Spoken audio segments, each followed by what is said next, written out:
Hello friends, അപ്പോൾ എല്ലാവർക്കും എൻ്റെ വ്ളോഗിലോട്ട് ഒരിക്കൽ കൂടി സ്വാഗതം. ഇപ്പോൾ നമ്മളുള്ളത് ഹിൽ പാലസിലാണ്. ടിക്കറ്റൊക്കെ എടുത്തതിന് ശേഷം നമ്മൾ മുകളിലേക്ക് കയറിക്കൊണ്ടിരിക്കുകയാണ്. ഈ കാണുന്നതാണ് ഹിൽ പാലസിൻ്റെ എൻട്രൻസ്. ചരിത്രം പറഞ്ഞിട്ടുണ്ടെങ്കിൽ 1865 കൊച്ചി രാജാവിൻ്റെ സ്വന്തം സമ്പത്ത് കൊണ്ട് നിർമ്മിച്ചതാണ് ഈ കൊട്ടാര സമുച്ചയം. ഇപ്പോൾ 159 വർഷം പിന്നിട്ടിരിക്കുകയാണ്. 56 ഏക്കറിലാണ് ഈ കൊട്ടാര സമുച്ചയം സ്ഥിതി ചെയ്യുന്നത്. ഇവിടെ മുഴുവനായും 49 കെട്ടിടങ്ങളോളം ഇപ്പോൾ നിലകൊള്ളുന്നുണ്ട്.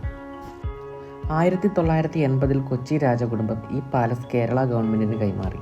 1986 മ്യൂസിയമാക്കി മാറ്റിയെങ്കിലും 1991 ഈ മ്യൂസിയം പൊതുജനങ്ങൾക്കായി തുറന്നു കൊടുത്തത്. നിരവധി സിനിമകൾ ഹിൽ പാലസിൽ ഷൂട്ട് ചെയ്തിട്ടുണ്ട്. അതിൽ നമ്മൾക്ക് മറക്കാനാവാത്ത സിനിമയാണ് മണിച്ചിത്രത്താഴ്. മണിച്ചിത്രത്താഴ് സിനിമയുടെ തുടക്കത്തിൽ തന്നെ നമ്മുടെ ഇന്നസെൻ്റ് ഏട്ടൻ വരുന്ന സീൻ അതിവിടെയാണ് ഷൂട്ട് ചെയ്തിരിക്കുന്നത്.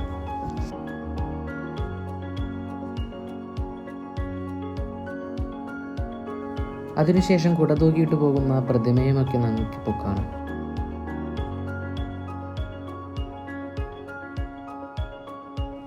മോഹൻലാലിൻ്റെ ബാഗ് കത്തിച്ചെറിയുന്ന ഷോട്ട് എടുത്തിരുന്നതും ഇവിടെ വെച്ചായിരുന്നു.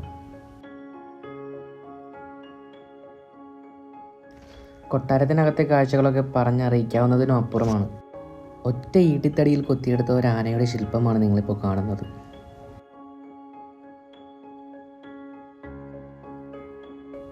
ഈ കാണുന്നതായിരുന്നു രാജസദസ്സ്.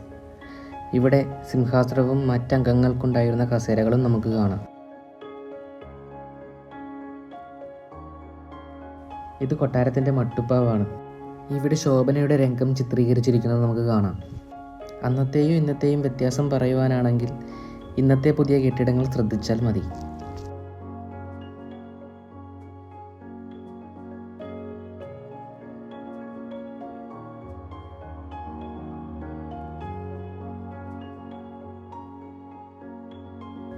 കൊച്ചി രാജകുടുംബത്തിലെ പുരുഷന്മാരെ ആൺവഴി തമ്പുരാക്കന്മാരെന്നും സ്ത്രീകളെ പെൺവഴി തമ്പുരാക്കന്മാരെന്നുമാണ് വിശേഷിപ്പിച്ചിരുന്നത്. ഒരു സ്ത്രീക്ക് ജനിക്കുന്ന മൂത്ത പുത്രന് രാമവർമ്മയെന്നും രണ്ടാമത്തെ പുത്രന് കേരളവർമ്മയെന്നും മൂന്നാമത്തെ പുത്രന് രവിവർമ്മയെന്നുമാണ് നാമകരണം ചെയ്തിരുന്നത്. നാലാമത്തെ പുത്രന് ഇതേ മുറ ആവർത്തിച്ചിരുന്നു.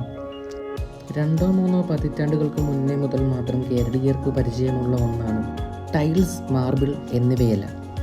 പക്ഷേ 1.5 നൂറ്റാണ്ടിലേറെ പഴക്കം ചെന്ന ഇംഗ്ലണ്ടിൽ നിന്നും ഇറക്കുമതി ചെയ്ത ടൈൽസും ഇറ്റലിയിൽ നിന്നും കൊണ്ടുവന്ന മാർബിളുകളും എല്ലാം ഇവിടെ കേടുകൂടാതെ കാണാം. അന്നത്തെ കാലത്ത് ഉപയോഗിച്ചിരുന്ന ഒരു ലിഫ്റ്റായിരുന്നു ഈ കാണുന്നത്. മുഴുവനായും തടിയിൽ നിർമ്മിച്ചിട്ടുള്ളതാണ് ഈ കാണുന്ന സ്റ്റെപ്പുകൾ.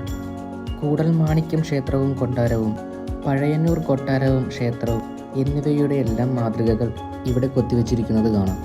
മഹാരാജാവിൻ്റെ കിരീടം, രത്നം, പവിഴം, വജ്രം എന്നിവ പതിപ്പിച്ച വിലപിടിപ്പുള്ള ആഭരണങ്ങൾ എന്നിവയെല്ലാം ഹിൽ പാലസിലുണ്ട്. അങ്ങോട്ടേക്ക് ക്യാമറ അനുവദിക്കുന്നതല്ല. ഹിൽ പാലസിൽ വന്നത് ഞാൻ കൂടുതൽ തിരഞ്ഞത് മണിച്ചിത്രത്താഴ് സിനിമയിലെ തെക്കിനി എന്ന മുറിയായിരുന്നു. പക്ഷേ ആ സീനുകളൊക്കെ ഷൂട്ട് ചെയ്തിരുന്നത് തിരുവനന്തപുരത്തെ പത്മനാഭപുരം കൊട്ടാരത്തിലായിരുന്നു. സ്കൂളിൽ നിന്നും ടൂർ പോകുന്ന സമയത്ത് ഹിൽ പാലസിൽ വരാൻ ഞാൻ ഒരുപാട് ആഗ്രഹിച്ചിട്ടുണ്ട്. പക്ഷേ അന്നൊന്നും ഇവിടെ വരാൻ പറ്റിയിരുന്നില്ല. മണിച്ചിത്രത്താഴിലെ മറ്റൊരു രസകരമായ രംഗം ചിത്രീകരിച്ചത് പാലസിലെ തന്നെ ഈ കുളത്തിലായിരുന്നു. മോഹൻലാൽ കുളിക്കാനായിട്ട് വരുന്ന സമയത്ത് സുധി പെട്ടെന്ന് കുളത്തിലേക്ക് ചാടി വീഴുന്ന സീനായിരുന്നു അത്.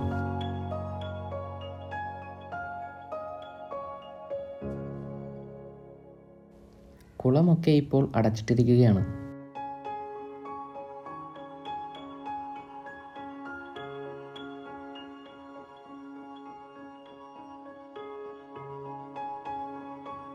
ഇവിടെയാണ് മോഹൻലാലും സുധിയും നടന്നു വരുന്നതും സംസാരിക്കുന്നതുമായിട്ടുള്ള ഷോട്ടുകൾ എടുത്തിരിക്കുന്നത്.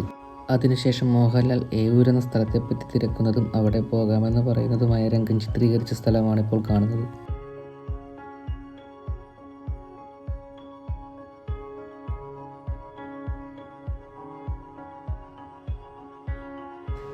അന്നത്തെ കാലത്ത് ഉപയോഗിച്ചിരുന്ന കിണറും കപ്പിയും നമുക്കിവിടെ കാണാം. തടിയിൽ നിർമ്മിച്ചതാണ് ഈ കപ്പികൾ. ഇവിടെയാണ് മണിച്ചിത്രത്താഴ് സിനിമയിലെ അടുക്കളയും മറ്റു ചില രംഗങ്ങളും ചിത്രീകരിച്ചിരിക്കുന്നത്. അടുക്കള ചിത്രീകരിച്ചിരിക്കുന്നതിന് പുറത്തെ വരാന്തയിലൂടെയാണ് നമ്മളിപ്പോൾ നടക്കുന്നത്. രാത്രി സുരേഷ് ഗോപി വന്ന് ടോർച്ചടിച്ച് നോക്കുമ്പോൾ കാണിക്കുന്ന കെട്ടിടം ഇതാണ്.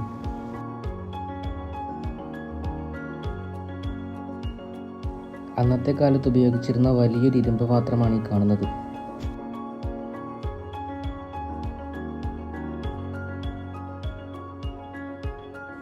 മണിച്ചിത്രത്താഴ് സിനിമയിൽ മോഹൻലാലിനോട് കുതിരവട്ടം പപ്പു വന്ന് തനിക്കെന്തെങ്കിലും കുഴപ്പമുണ്ടോ എന്ന് ചോദിക്കുന്ന സീൻ ഷൂട്ട് ചെയ്തത് ഈ മരത്തിൻ്റെ ചുവട്ടിലാണ്.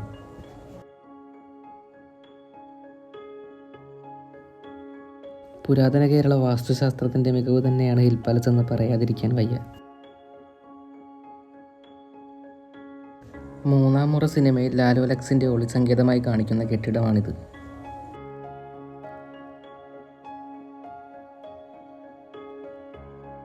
മൂന്നാം മുറയിലെ ഒരു വില്ലൻ കഥാപാത്രം മോഹൻലാലിൻ്റെ വെടിയേറ്റ് വീഴുന്ന രംഗം ചിത്രീകരിച്ചത് ഇവിടെയായിരുന്നു.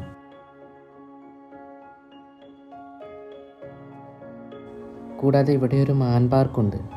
കുട്ടികൾക്കേറെ കൗതുകമുണർത്തുന്ന ഒരു കാഴ്ചയായിരിക്കും ഈ മാൻ പാർക്ക്.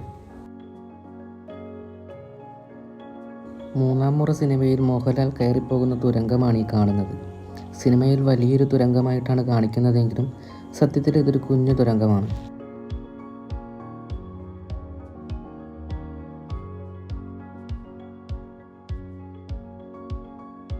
ഈ കാണുന്ന സ്ഥലം ചോദിച്ചപ്പോൾ അറിയാൻ കഴിഞ്ഞത് അന്നത്തെ കാലത്ത് രാജ്ഞിമാർ കുളിക്കാൻ ഉപയോഗിച്ചിരുന്ന ഇടമാണെന്നാണ്.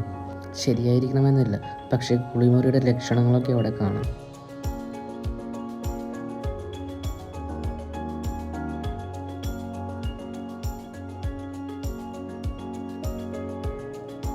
പിന്നീട് എനിക്കിഷ്ടപ്പെട്ട മറ്റൊരു കാഴ്ചയാണ് ഇവിടുത്തെ ചെടികളും പൂക്കളും, പിന്നെ അവയ്ക്ക് ചുറ്റും വട്ടമിട്ട് പറക്കുന്ന ഒരുപാട് ചിത്രശലഭങ്ങളും. സമയം 5:30 മറ്റു സന്ദർശകരെല്ലാവരും തന്നെ പോയി കഴിഞ്ഞിരിക്കുന്നു. പാലസ് അടച്ച് ലോക്ക് ചെയ്തു പോയിരിക്കുന്നു.